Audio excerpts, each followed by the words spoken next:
Masih tingginya pertambahan jumlah kasus baru COVID-19 mengakibatkan sektor pariwisata di Bali belum bisa dibuka, terutama untuk wisatawan mancanegara.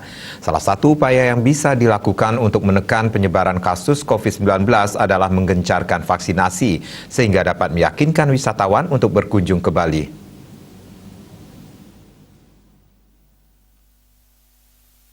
Di tengah ketidakpastian kapan pariwisata Bali akan dibuka, pelaku pariwisata hanya bisa wait and see. Seperti diketahui bersama, perkembangan COVID-19 tidak bisa diprediksi naik turunnya. Oleh karena itu, pariwisata Bali hingga saat ini belum bisa dibuka untuk wisatawan internasional.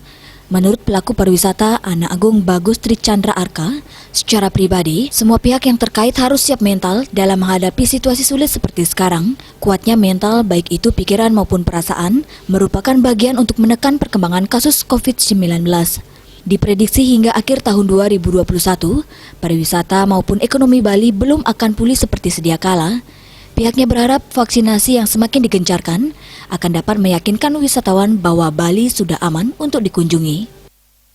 Untuk kedepannya, semoga di tahun ini kita bisa perlahan bisa membuka, terutamanya dengan memvaksinasi secara menyeluruh masyarakat. Nah, itu meyakinkan dari kami.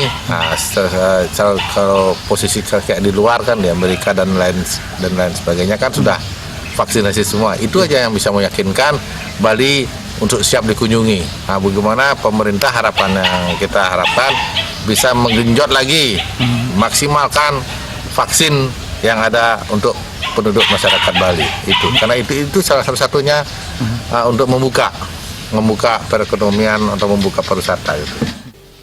Pihaknya juga berpesan kepada para pelaku pariwisata untuk segera melakukan standarisasi protokol kesehatan di setiap hotel, restoran maupun villa. Upaya-upaya pencegahan penyebaran virus corona sangat penting dilakukan para pelaku pariwisata untuk meyakinkan wisatawan bahwa mereka aman dari terpapar COVID-19 saat berkunjung ke Bali.